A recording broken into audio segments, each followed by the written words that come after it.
During college, more than half of students, both female and male, worry about their body more compulsively than their classes. Body image is often intrinsically linked with what society collectively decides is attractive, an ideal that changes at a rapid-fire rate. In the Roaring Twenties, for example, society idealized women who had svelte, almost boyish figures. Meanwhile, the post-war 50s ushered in a curvy physique as the female ideal. Today, thin is in, and the typical model is a shocking 23% skinnier than the average woman. And 30 pounds. But I've already been told that I have to lose 15 pounds. Health doesn't become an option in this business. Oh, so now I have to be more skinny, more tonic. If you're going to worry about your health, go to college.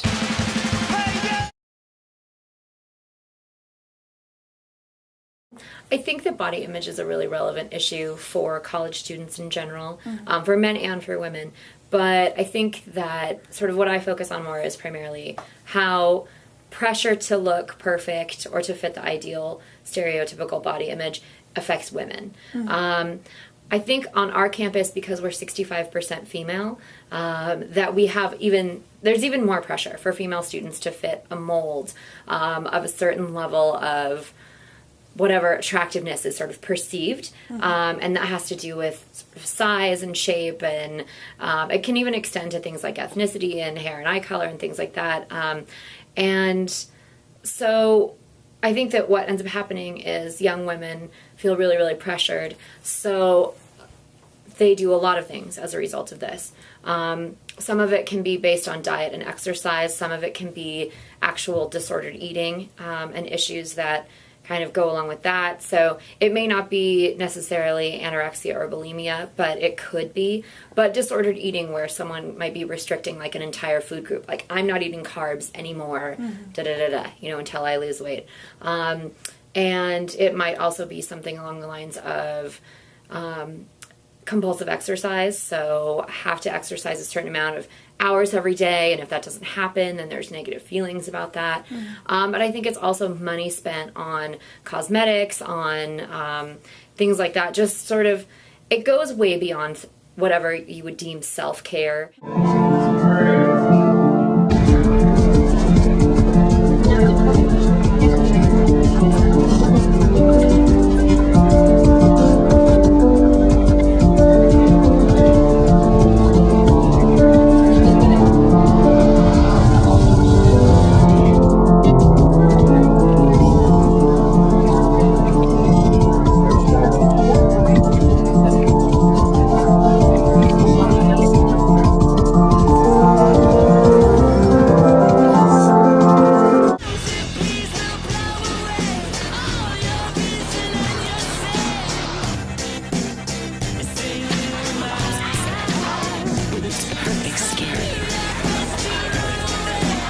You'll look younger, smaller, lighter, fuller, tighter, thinner, softer.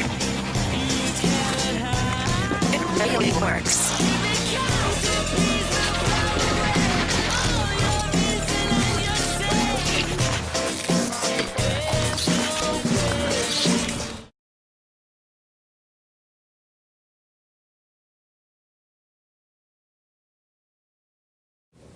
Young people, like either children, they watch TV too, so they can see it. So teenagers, adults, like older people, everybody sees these images in one way or another, either like in a magazine, on TV. So media is like I feel like that one's the biggest one, because that's the one that everybody has the same access to. And then as for like society, I guess that's like what society is portraying, like what's in the media. Like the media is a reflection of the society. So even if the society doesn't really want that, this is supposedly what the society wants. So that's what's portrayed in the media. And then as for culture, I feel like that's kind of like each person's a little bit different. So depending on like the standards of your own culture, I guess. But then again, I feel like the cultural aspect of beauty is influenced by the media.